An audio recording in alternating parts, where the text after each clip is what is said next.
Il est 13 heures, un plaisir pour moi de vous retrouver sur Canal 3 Bénin.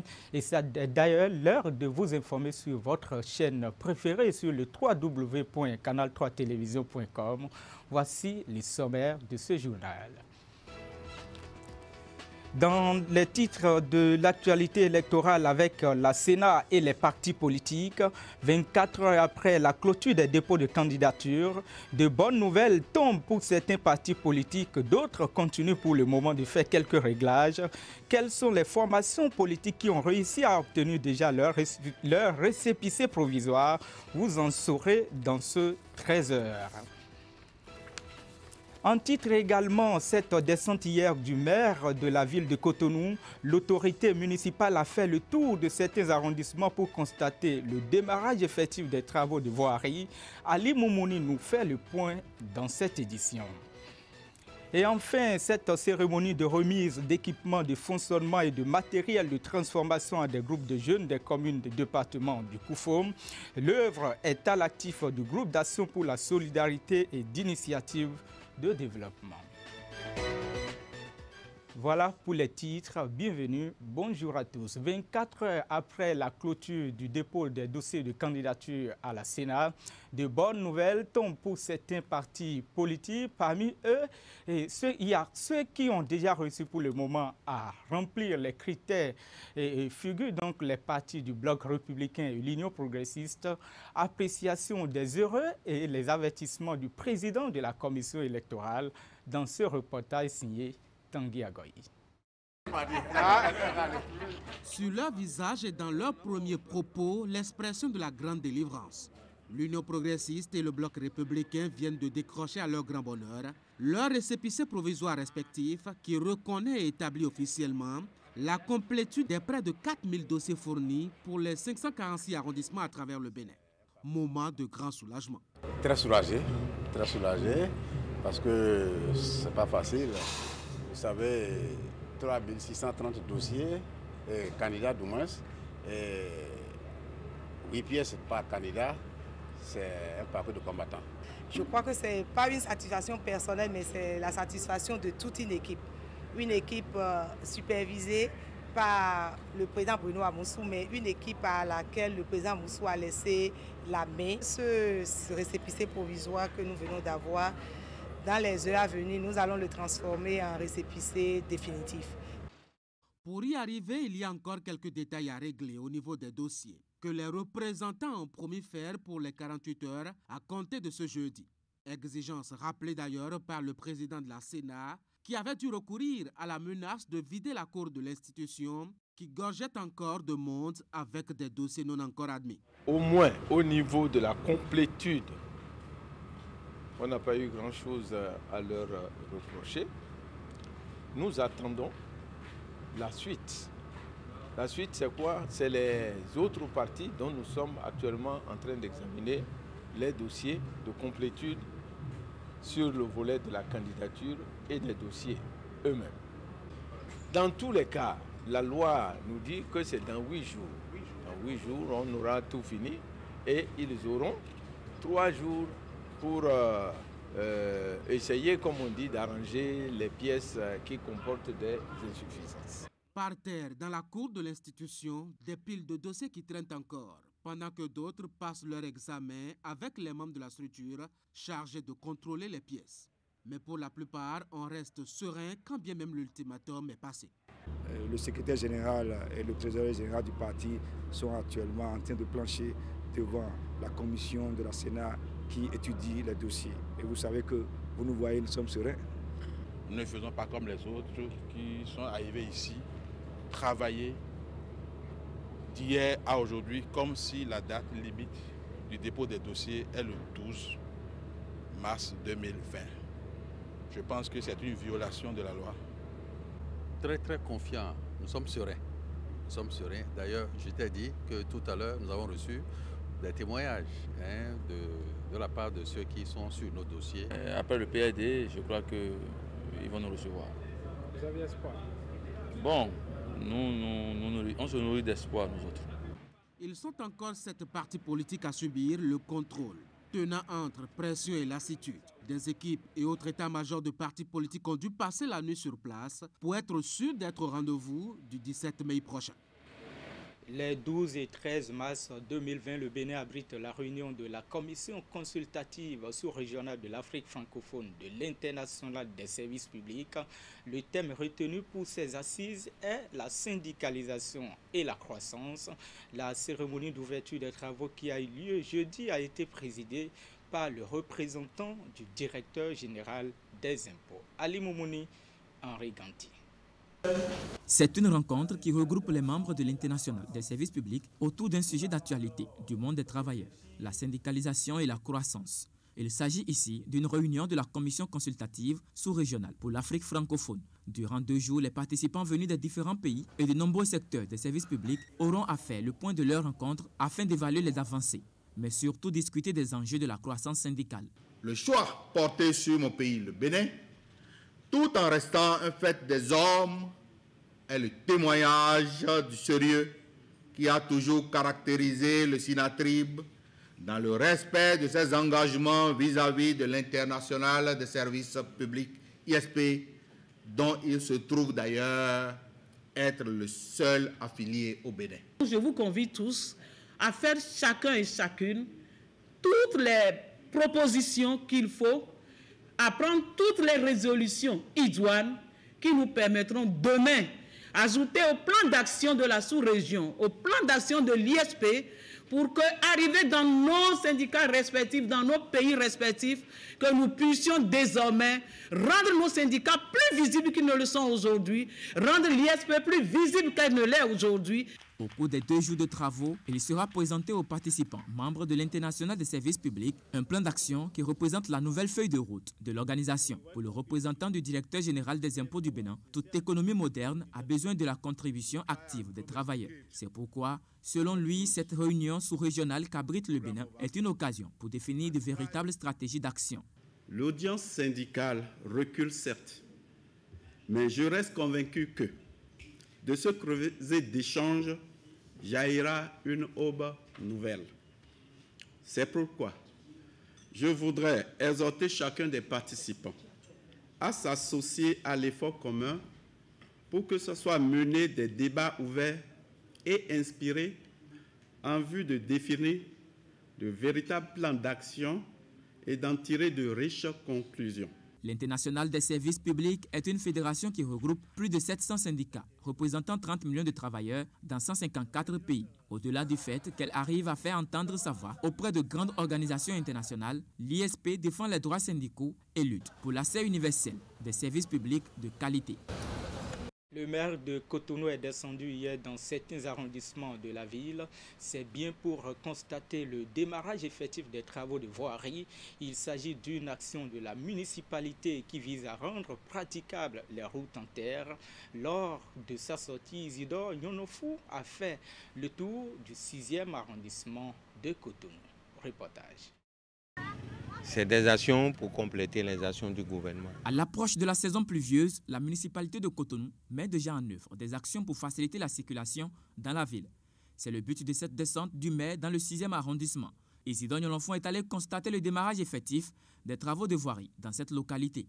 Sur les 13 arrondissements, il y a un nombre important qui bénéficie des travaux d'asphaltage.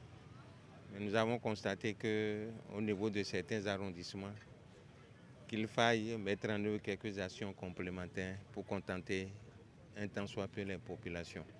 Et ces travaux vont consister à la mise en forme, c'est-à-dire au profilage et à l'apport de matériaux en sable siliteux pour conforter, pour favoriser la circulation des populations sur ces voies-là.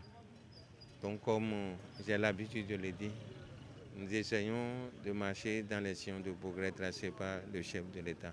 Les travaux de reprofilage des voies de Cotonou prennent en compte 4 arrondissements. Il s'agit du 4e, 6e, 8e et 10e. Dans ces arrondissements, il sera procédé au rechargement de 15 000 mètres linéaires de voies en terre. Suivra en fait ensuite le reprofilage au niveau des grandes pénitentes dans tous les arrondissements de la ville. Voilà ce que nous avons démarré. Nous avons démarré ça en prélude à la saison pluvieuse. C'est donc 15 km de voies en terre qui seront reprofilées afin de les rendre praticables. Pour cette sortie du maire, la première autorité de la ville de Cotonou a fait le tour du 6e arrondissement et échangé avec les populations. Il les a invités pour finir à protéger les matériaux pour faciliter la réalisation des travaux dans les délais. Et avec le conseil de quartier, les jeunes de l'arrondissement, des quartiers environnants, on va essayer de protéger comme d'habitude qu'on a l'habitude de le faire. Démarré ce jeudi 12 mars 2020, les travaux de reprofilage des voies dans certains arrondissements de Cotonou sont prévus pour durer 15 jours. Et la gestion du foncier demeure une question et qui fait d'ailleurs objet de conflits en République du Bénin, ceci particulièrement dans les zones frontalières pour mettre fin à ces réalités et sécuriser les terres béninoises. L'Agence béninoise de gestion intégrée des espaces frontaliers et l'Agence nationale du domaine et du foncier ont organisé mercredi une séance de sensibilisation au profit des membres des commissions de gestion foncière. Geoffroy Messon, Florando. L'Agence béninoise de gestion intégrée des espaces frontaliers, ABGF, et l'Agence nationale du domaine et du foncier sont ici, ensemble, main dans la main, pour une campagne de sensibilisation et de communication. La séance est organisée dans le hall du Centre de promotion sociale d'Aplaroué dans le département du Koufou.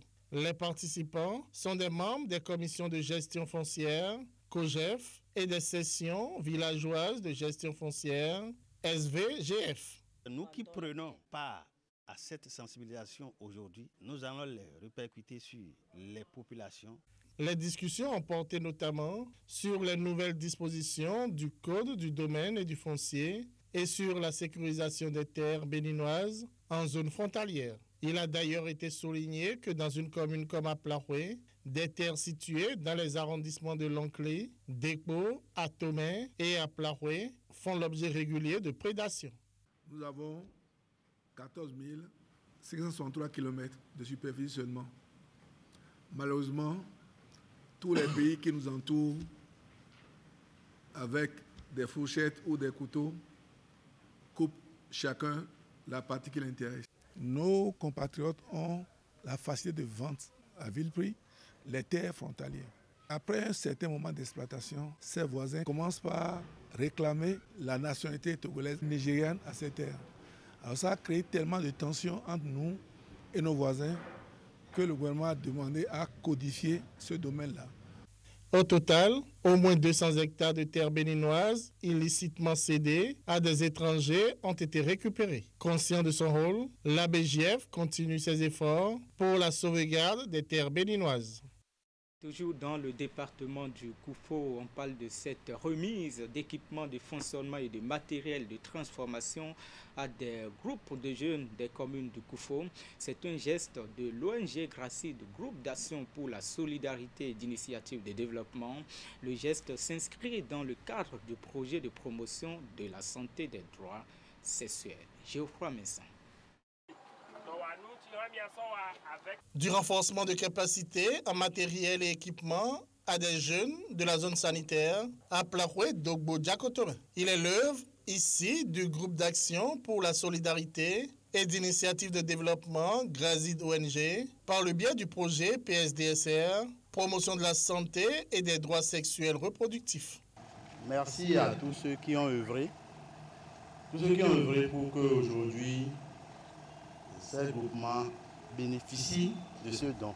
Les bénéficiaires sont des associations des jeunes pour l'épargne et le crédit, AGEC, et des groupes de jeunes spécialisés en entrepreneuriat. Ils se sont vus remettre sur cette place publique d'Aplaroué des équipements de fonctionnement et du matériel de transformation. Ces différents groupes sont entre autres des acteurs qu'on a identifiés dans l'activité que nous avons accompagnés par des formations pour renforcer leur capacité à exceller dans leur activité. Et aujourd'hui, la cérémonie de ce jour, c'est pour leur remettre quelques équipements.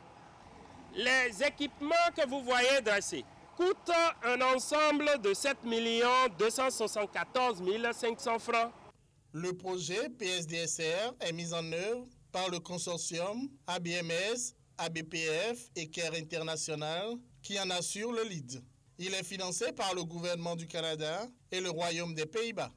Le projet PSDSR vise non seulement à renforcer leurs connaissances et aptitudes en matière de la sexualité responsable, mais également œuvrent à leur autonomisation économique à travers des renforcements de capacités techniques et appuis matériels de divers ordres. Les différents groupements de jeunes filles et de jeunes garçons qui viennent d'être outillés sont des creusets de promotion de bonnes pratiques en matière de sexualité dans les communes concernées. Nous sommes dans le mois de mars, vous le savez, on parle tout au long de ce mois de la célébration de la Journée internationale des droits des femmes. Et pour cela, le ministère de l'Enseignement secondaire technique et de la formation professionnelle a honoré son personnel féminin. C'est à la faveur d'une rencontre d'échange, mais aussi de réflexion, tenue mercredi dans les salles de fête du ministère. Compte rendu, Ingrid Der, William Sanusi. C'est par cette chanson dédiée aux femmes que les manifestations entrant dans le cadre de la célébration de la Journée internationale de la femme, édition 2020, ont démarré ici au ministère des Enseignements secondaires, techniques et de la formation professionnelle. Une initiative qui vise à rendre hommage aux femmes de ce département ministériel. Pour le personnel féminin, cette rencontre constitue une occasion pour réfléchir aux moyens de parvenir à réduire les inégalités entre hommes et femmes et la non-reconnaissance des droits fondamentaux de la gente féminine. 2 thèmes ont été retenus cette année, un thème national et un thème international. Le thème international dit « Je suis de la génération égalité, levez-vous pour les droits de la femme ». Le thème national « Ensemble, amplifions les stratégies de la promotion de l'égalité, de l'équité et du genre au Bénin ». Ces 2 thèmes sont en harmonie avec les aspirations des différents réseaux des femmes au Bénin et répondent aux ambitions et souhaits de toute la gente féminine. Outre le thème retenu pour la célébration, 2 autres communications axées sur les facteurs de risque, la prévention et le traitement du cancer du sein, du col de l'utérus et le NOMA ont meublé ce rendez-vous. Le ministre Maounio Kakpo a saisi l'occasion pour saluer la bravoure et le leadership de ses collaboratrices. Voici venue l'heure des martyrs. Voici venue l'heure pour célébrer les femmes qui, chaque jour, œuvrent inlassablement, consciemment ou non, à la construction de la nation béninoise. La rencontre s'est achevée par une remise de prix aux lauréates du jeu concours sur les droits des femmes organisé par le ministère. Les agents méritants de ce département ministériel ont été aussi honorés. Et pour boucler cette incursion de la rédaction qui vous amène voir le quotidien de 2 femmes battantes, vous allez le voir d'ailleurs, elles sont de 2 différentes générations mais partagent en commun une passion, un amour pour les pains tissés, chacune d'elles, et travaille pour ce patrimoine textile, symbole de notre identité à sa manière. Coup de projecteur sur ces 2 dames convaincues et engagées pour le travail bien fait dans ce reportage signé Zakiat Latoudi, Moufil Sabon. 2 dames, une passion, un inconditionnel amour pour le pain tissé. La plus âgée vient d'une famille de tisserands. Celle qui l'appelle affectueusement maman vient d'une ethnie dans laquelle le pain tissé est signe de noblesse. Chacune d'elles œuvre à sa manière pour la préservation de ce patrimoine, une richesse culturelle et identitaire. Cette passion, Victorine Kossou la consacre à la réhabilitation du pain tissé traditionnel. On a vu que nous portons plus de tissus imprimés d'importation plutôt que ce qui nous est propre. On se sommes dit, bon, quand c'est un patrimoine qui risque de nous échapper, nous avons une action à mener, donc sensibiliser les gens. Ensuite, essayer de répertorier ce patrimoine du passé. Elle s'investit depuis 27 ans dans le domaine à travers différentes initiatives portée par son association, Espace Tissage Plus, une association qui travaille pour la sauvegarde, l'appui à l'apprentissage, la formation de courte durée, la valorisation des matériaux locaux et du savoir-faire à la main. Les rois du Sud comme ceux du Nord ils avaient les meilleurs tisserands. Donc, à partir de la colonisation, la cour royale n'avait plus les tisserands. Donc, ceux qui étaient tissés pour le roi se perdaient. Donc, on avait beaucoup perdu. Et nous, depuis 1993, on essaie d'organiser des concours pour que les anciens détenteurs de pain tissé ancestral les amènent en compétition. On essaie de voir les plus beaux et on essaie de primer les détenteurs. Les meilleurs motifs font objet de conservation et de réhabilitation. Tout ceci pour laisser dans le présent les traces du passé. Plusieurs échantillons de tissage sont déjà répertoriés et disponibles dans un catalogue. Ces motifs sont également utilisés pour la décoration d'intérieur, l'ameublement, les articles de table, des cartes de vœux et bien d'autres encore. Et c'est surtout à cette étape de la transformation que Dame Émilie Thibouté-Sama laisse parler sa passion pour le pain tissé. Une spécialiste en marketing et communication qui se présente aisément comme une artisane intellectuelle. On peut avoir de grands diplômes et être artisan à succès. Et ce qui va faire la différence, évidemment, on peut aller surfer sur le net et maintenant venir raffiner ce qu'on est en train de faire. Comme vous avez eu à le constater, on fait des pains tissés, on les ressort comme du lin. Aujourd'hui, les grammages des fils sont très petits, donc les fils sont très fins. L'artisane intellectuelle expose dans ce showroom ses chefs-d'œuvre, une variété de produits de différentes sortes, travaillés avec du pain tissé. Les résidus après utilisation sont également exploités à d'autres fins. Autrement dit, rien ne se perd, tout se transforme. Dans notre pays, sur les 77 communes, le tissage est présent dans 62 communes. Cela veut dire quoi? Non seulement il y a la matière première, mais également il y a la main-d'œuvre. Et c'est important de pouvoir organiser les différents tisserands en coopérative et permettre justement que la décentralisation puisse s'ancrer. J'ai remarqué qu'il y a des niches importantes à développer pour pouvoir faire sortir les gens de la précarité. Donc c'est franchement ça, je vois cette passion-là en termes du social productif. Et je dirais même que c'est au-delà de la passion, c'est devenu un engagement. Son engagement pour le pain tissé, associé à sa vie professionnelle, ne l'éloigne pas de sa vie de famille. Il faut savoir les concilier. C'est de partager sa passion avec sa famille, avec son époux, ses enfants. Moi, forcément, mon époux est mon premier soutien. Mes enfants aussi, ils sont tous dedans. Et quand j'ai une idée, j'échange avec eux. La femme est d'abord la personne à partir de laquelle le patrimoine se conserve. C'est la personne qui valorise ce qui nous est propre. Si la femme se détourne de ce qui est propre à sa culture, les enfants seront éduqués dans cette déviation-là. Le coton est la matière première à l'origine de l'obtention du pain tissé. Il passe par plusieurs étapes de transformation, la filature, la teinturerie et le tissage. Une véritable chaîne de valeur animée par un nombre important d'artisans. Mesdames, Messieurs, ce sera tout pour cette édition. Merci beaucoup pour votre attention, mais aussi pour votre fidélité. Les informations qui font l'actualité sont à retrouver dans notre site web. Je vous le rappelle rapidement, le www.canal3television.com.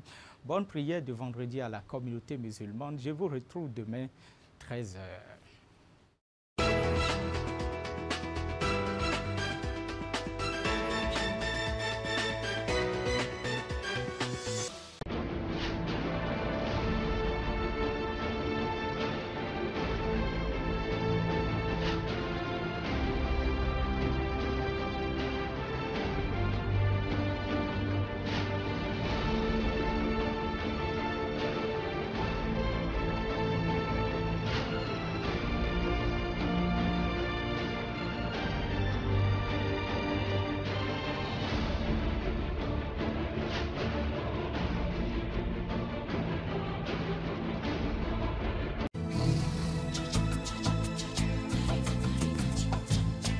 Vous aimez la qualité, vous exigez la finesse. Pour tous vos travaux en impression, flyers, affiches, dépliants.